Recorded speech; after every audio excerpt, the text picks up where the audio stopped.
হাদিসের ফাজাইল বর্ণনা করতেছেন। আজকে আমাদের আলোচ্য বিষয় হলো হজের গুরুত্ব ও ফজিলত সম্পর্কে। হজ এর আবিধানিক অর্থ হলো দৃঢ় সংকল্প করা, ইচ্ছা পোষণ করা। আর পরিভাষায় হজ বলা হয় নির্দিষ্ট মাসে, নির্দিষ্ট সময়ে, নির্দিষ্ট দিনগুলোতে নির্ধারিত আমলের মাধ্যমে হজের কাজ আঞ্জাম দেওয়া। পরিভাষায় এটাকেই বলা হয় হজ।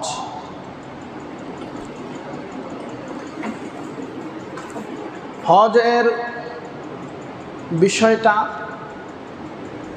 আমাদের উপর ফরজ হয়েছে মুসলিম জাহানের দ্বিতীয় খলিফাতুল মুসলিমিন হযরতে ওমর ইবনুল খাত্তাব রাদিয়াল্লাহু তাআলা আনহু হাদিস বর্ণনা করেন, قال النبي صلى الله عليه وسلم بني الإسلام على 5 شهادة أن لا إله إلا الله وأن محمدا رسول الله وإقام الصلاة وإيتاء الزكاة والحج وصوم رمضان أو كما قال عليه الصلاة والسلام। এই হাদিসের মধ্যে আসছে ইসলামের বুনিয়াদ, ইসলামের ভিত্তি 5টি বস্তুর উপর প্রতিষ্ঠিত। ইসলামের বুনিয়াদ, ইসলামের ভিত্তি 5টি বস্তুর উপর, 5টি বিষয়ের উপর প্রতিষ্ঠিত। 1 নম্বর হলো কালিমা লা ইলাহা ইল্লাল্লাহ মুহাম্মাদুর রাসূলুল্লাহ। 2 নম্বর হচ্ছে নামাজ কায়েম করা, যাকাত প্রদান করা, হজ করা, মাহে রমাদানের রোজা রাখা। এই ইসলামের 5টি স্তম্ভ, 5টি ভিত্তি, মৌলিক 5টি ভিত্তি। তো এই ইসলামের এই হাদিসের অনুযায়ী আমরা মূল বিষয় বুঝতে পারলাম যে এই 5টি বিষয় তা মূলত 2 ভাগে বিভক্ত। একটি হলো ইতিকাদ বা বিশ্বাস, আরেকটি হলো আমল বা ইবাদত। ইতিকাদ বা বিশ্বাস সেটা হলো কালিমা লা ইলাহা ইল্লাল্লাহ। এটার বিশ্বাস অন্তরে থাকতে হবে, জবানে স্বীকার করতে হবে এবং কাজে কর্মে এটাকে বাস্তবায়ন করতে হবে। এটা হচ্ছে ইতিকাদি বিষয়, বিশ্বাস আমাদেরকে রাখতে হবে। আর ইবাদত, এই ইবাদতরা আবার 3 প্রকার। ইবাদত 3 প্রকার। 1 নম্বর হলো শারীরিক ইবাদত। এই শারীরিক ইবাদত এটা মানুষ, এই শারীরিকের মাধ্যমে মানুষ নামাজের ইবাদত করে। 2 নম্বর হলো আর্থিক ইবাদত, যেমন মানুষ যাকাত প্রদান করে। আর 3 নম্বর হলো শারীরিক এবং আর্থিক, এই 2টার সমন্বয়ে যেই ইবাদত করা হয় তাকে বলা হয় হজ। তাহলে নামাজ পড়ার জন্য শুধু শারীরিক ইবাদত নামাজ পড়া, যাকাত প্রদান করা আর্থিক ইবাদত, আর হজ, এই হজ করার জন্য শুধু আর্থিক প্রয়োজনের হয় না, আবার শুধু শারীরিক প্রয়োজন হয় না, আর্থিক এবং শারীরিক বরঞ্চ এই দোনোটারই প্রয়োজন হয়। এই জন্যই হজের গুরুত্ব অনেক বেশি। বলে হজের গুরুত্ব কেমন বেশি? বলে আপনি যদি জোহরের নামাজ না পড়েন, জোহরের নামাজ না পড়লে জোহরের নামাজটা আপনি আসরের সময় কাজা করতে পারবেন, এবং এই কাজা আদায় করার জন্য নির্দিষ্ট কোনো সময় নেই। যে কোনো সময়, দিনের সময়, রাতের সময় আপনি আদায় করতে পারেন। হ্যাঁ, তবে যেই সময়গুলো মাকরু, এই মাকরু সময়গুলোকে বাদ দিয়ে বাকি সময়গুলো আপনি কাজা নামাজ আদায় করতে পারবেন। আর রোজা, এটাও মানুষ অসুস্থতার কারণে যথাসময়ে আদায় করতে না পারলে এর পরবর্তীতে আদায় করা যাবে, কিন্তু হজ এটা এমন একটি বিধান, বলে এটা যদি আপনি যখন আপনার উপর ফরজ হয়েছে ওই সময় যদি আপনি হজ আদায় না করেন তাহলে পরবর্তী 1টি বছর আপনাকে অপেক্ষা করতে হবে। এটা মন চাইলে আপনি এই যে 8ই জিলহজ থেকে হজ শুরু হয়ে যাবে, 8, 9, 10, 11, 12 এই 5 দিনের যে মূল হজের কার্যক্রম, বলে আপনি হাজারো চেষ্টা করলে এই জিলহজ মাসের পরে মহরমে গিয়ে এরপরে কিন্তু আপনি আর এই হজের বিধান পালন করতে পারবেন না। কারণ হজের পরিভাষায় যে আমরা হজের সংজ্ঞা শুনেছিলাম, এই সংজ্ঞার মধ্যে এসেছে নির্দিষ্ট মাস, এই মাসের মধ্যে হজ সম্বোধন করতে হবে। নির্দিষ্ট দিন অর্থাৎ 8 তারিখ থেকে 8ই জিলহজ থেকে 9ই জিলহজ আরাফার ময়দানে, মিনায়, মুজদালিফায়, বলে এই যে হজের ফরজিয়াতগুলো রয়েছে, হজের ওয়াজিবাতগুলো রয়েছে, বলে এগুলো নির্দিষ্ট কয়েকটি দিনের সাথে সম্পৃক্ত। এবং হজের যে হুকুম আহকাম বিধানাবলী রয়েছে এগুলোকে আপনি নির্দিষ্ট একটা নির্ধারিত দিনের মধ্যে আদায় করতে হবে। তার মানে বোঝা গেল যে নামাজ, রোজা, যাকাত, বলে এগুলোর মধ্যে সবচাইতে বেশি গ্রহণযোগ্য এবং গুরুত্বপূর্ণ হচ্ছে হজের এই বিধান। এই জন্য রাসূল কারীম সাল্লাল্লাহু আলাইহি ওয়াসাল্লাম হাদিসে পাকের মধ্যে আমাদেরকে নসিহত করেছেন, আমাদেরকে উপদেশ দিয়েছেন। কি দিয়েছেন? قال النبي صلى الله عليه وسلم تعجلوا إلى الحج فإن أحدكم لا يدري ما يعرض له। আল্লাহর হাবিব বলতেছেন, যেহেতু হজ এমন একটা বিধানাবলী, এটা যে কোনো সময় তোমরা আদায় করতে পারবে না, সুতরাং তাআজ্জালু ইলাল হাজ্জি, তোমরা তাড়াতাড়ি হজ আদায় করো। সুবহানাল্লাহ। ফা ইন্না আহাদাকুম লা ইয়াদরি মা ইয়ারিদু লাহু, কেননা তোমাদের কারোই জানা নেই কখন কার মৃত্যু এসে যাবে এবং কখন কার কোন পরিস্থিতি, কোন অবস্থায় উপনীত হবে, এটা কেউ জানে না। জানে ভাই, এবছর আপনার হজে যাওয়ার সাধ্য, শারীরিক সুস্থতা এবং আপনার আর্থিক সব কিছু, আপনার দুইটার সমন্বয় আপনার কাছে রয়েছে। পরবর্তী বছর আপনি সুস্থ থাকবেন, পরবর্তী বছরে আপনার কাছে এই টাকাগুলো আপনার কাছে জমা থাকবে, সংরক্ষিত থাকবে, এই গ্যারান্টি, এই নিশ্চয়তা আপনি দিতে পারেন না। এই জন্য আল্লাহর হাবিব বলেছেন, তাআজ্জালু ইলাল হাজ্জি ফা ইন্না আহাদাকুম লা ইয়াদরি, তোমাদের কারো জানা নেই, ফা ইন্না আহাদাকুম, তোমাদের কারো জানা নেই, মা ইয়ারিদু লাহু, কখন তুমি কোন অবস্থার পরিস্থিতিতে তুমি উপনীত হবে। আল্লাহ আমাদের সকলকে যথাযথ সময়ে হজ আদায় করা তৌফিক আল্লাহ আমাদের দান করুন। হজের এই বিষয়টা, আমাদের মধ্যে এক শ্রেণীর মানুষ এমন রয়েছে, তাদের চিন্তা চেতনা এমন যে হজ এবার যেতে পারলাম না, তাহলে আগামীতে যাব ইনশাআল্লাহ। এই ধরনের মন মানসিকতা, ভাই একটু গভীরভাবে চিন্তা করেন। যে সকল ভাইয়েরা এবং যে সকল মা বোনেরা আজ থেকে 10 বছর পূর্বে আপনাদের উপর হজের বিধান ফরজ ছিল, ওই সময় 1 থেকে 1.5 লক্ষ টাকা হলেই আপনি হজে যেতে পারতেন। এখন ওই সময় আপনি হজে যাননি, যে কোনো কারণেই হোক। এখন যদি আপনি বলেন, হুজুর এখন তো ওই সময় 1 থেকে 1.5 লক্ষ টাকা দিলেই আল্লাহর ঘরে বাইতুল্লাহ যাওয়া যেত, এখন তো 6-7 লাখ টাকার প্রয়োজন, এখন তো আমি কিভাবে হজে যাব, আমার তো সেই সাধ্য সামর্থ্য নেই। আপনার উপর আজ থেকে 10 বছর পূর্বে যে হজের বিধান ফরজ হয়ে রয়েছে, হজের জিম্মাদারি, ফরজিয়াত, হজের ফরজ আপনার উপর জিম্মাদারি হয়ে রয়েছে, এটা মৃত্যু পর্যন্ত এই হজের জিম্মাদারি আপনার উপর থাকবে যদি আপনি হজ আদায় না করেন। কেন আপনি আজ থেকে 10 বছর পূর্বে আপনি হজ করলেন না? ওই সময় তো আপনার হজের সাধ্য সমর্থ ছিল, ওই সময় যেহেতু আপনি হজ করেন নাই, এখন যদি 10 লাখ টাকাও হয় তবুও 10 লাখ টাকা দিয়েই আপনাকে হজ আদায় করতে হবে। যদি আপনি 10 লাখ টাকা দিয়ে বলে আমার তো এখন সেই সাধ্য সমর্থ নেই, তাহলে রাসূল কারীম সাল্লাল্লাহু আলাইহি ওয়াসাল্লাম আমাদেরকে হাদিসে পাকের মধ্যে কঠোরভাবে হজ না করার বিষয়ে কঠোরভাবে আমাদেরকে সতর্ক বাণী দিয়েছেন। যে সকল ভাইরা আজ থেকে 10 বছর পূর্বে হজের সফর হজ ফরজ ছিল এবং এবছর যাদের উপর হজ ফরজ তাদের জন্য 3টা বিষয় করণীয়। কয়টি বিষয় ভাই?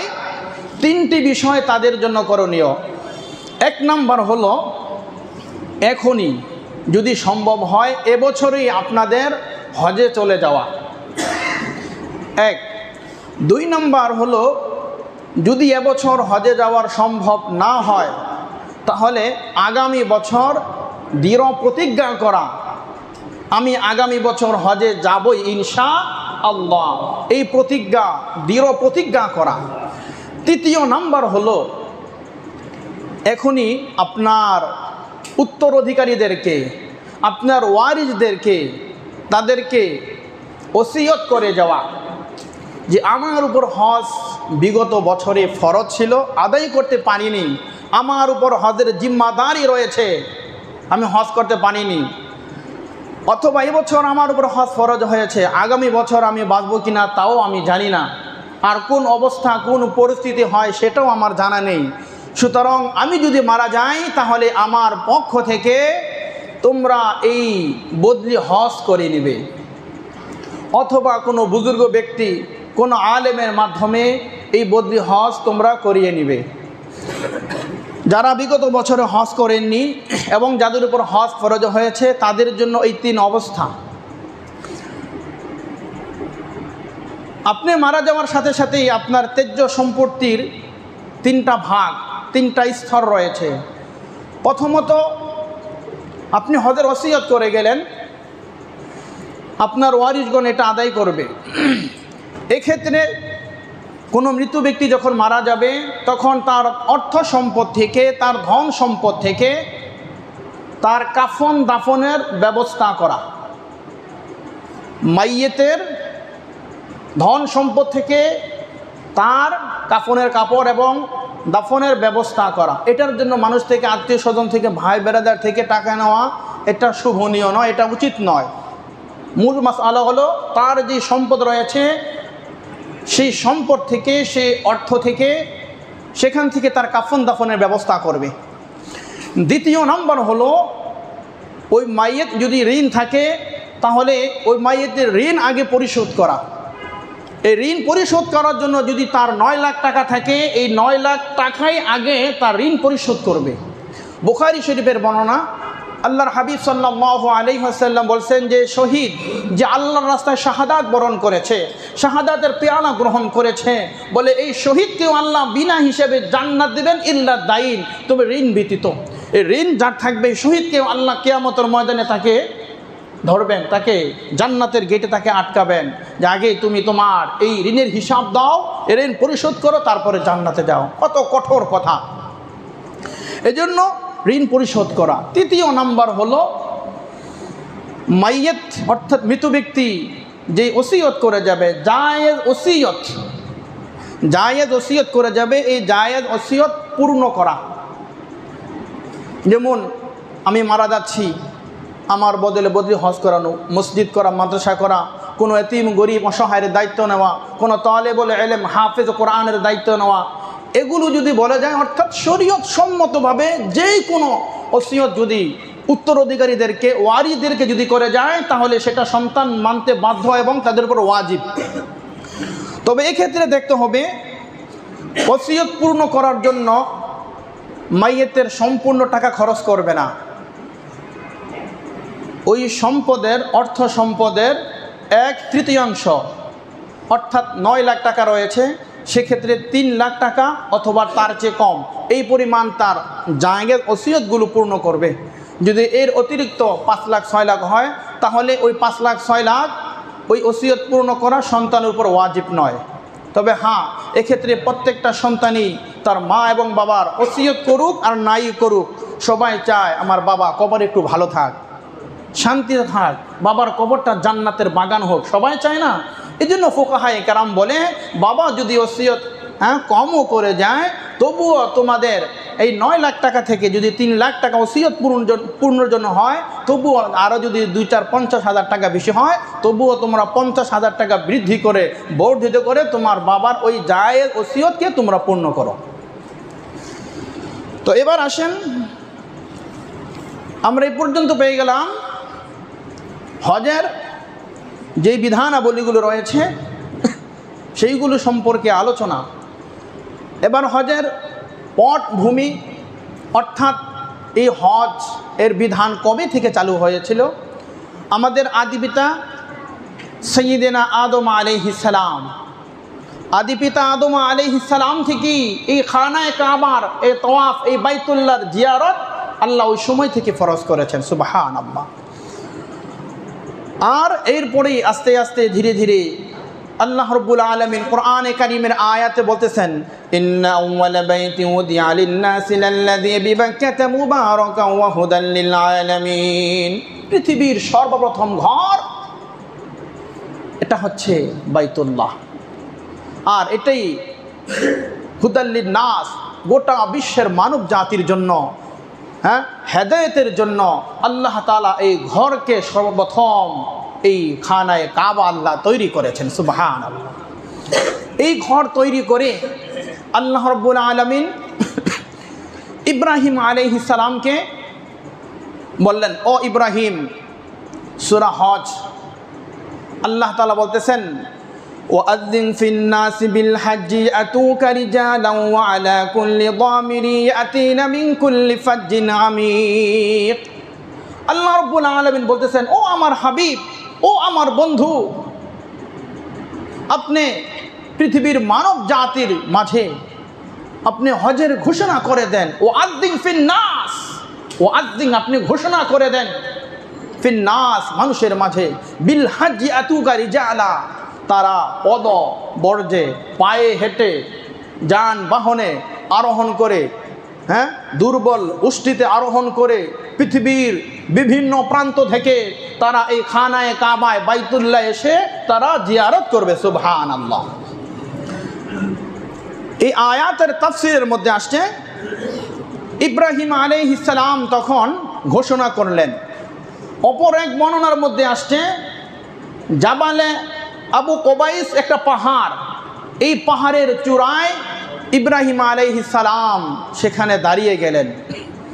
সেখানে দাঁড়িয়ে তিনি আল্লাহ তাআলাকে বললেন যে, আল্লাহ, এই জনমানবহীন শূন্য প্রান্তে আমি এখানে যদি হজের ঘোষণা করি, আমার এই আওয়াজ, হজের ঘোষণা কে শুনবে?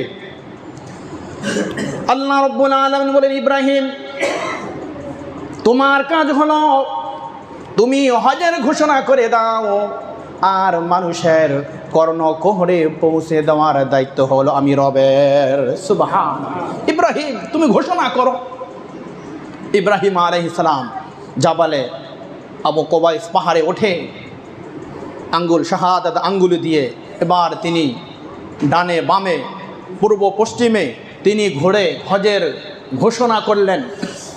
ওই সময় ইব্রাহিম আলাইহিস সালামের এই হজের ঘোষণা শোনার পরে যারা ওই সময় এই পৃথিবীতে ছিল, যারা মায়ের গর্ভে ছিল এবং যারা আলমে আরহায় রূহ জগতে যারা ছিল, বলে সমস্ত রূহ জগৎ যে যেখানে যে অবস্থাতেই ছিল, সকলেই ইব্রাহিম আলাইহিস সালামের এই হজের ঘোষণার এই ডাকে সকলেই লাব্বাইক লাব্বাইক আল্লাহুম্মা লাব্বাইক লাব্বাইক লা শারীকা লাকা লাব্বাইক ইন্নাল হামদা ওয়ান নি'মাতা লাকা ওয়াল মুলক লা শারীকা লাক।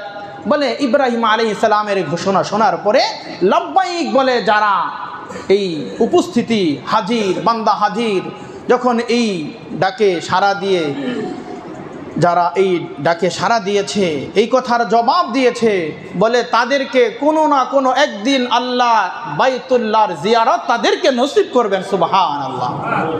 এবং কিতাবে লেখছে, যেই ব্যক্তি যতবার এই ইব্রাহিম আলাইহিস সালামের এই হজের ঘোষণা শোনার পরে যারা লাব্বাইক বলে, হাজির বলে, যারা এর জবাব দিয়েছে, যেই ব্যক্তি যতবার এর জবাব দিয়েছে আল্লাহ তাআলা ততবার ওই ব্যক্তিকে বাইতুল্লাহর জিয়ারতে নিয়ে যাবেন। সুবহানাল্লাহ।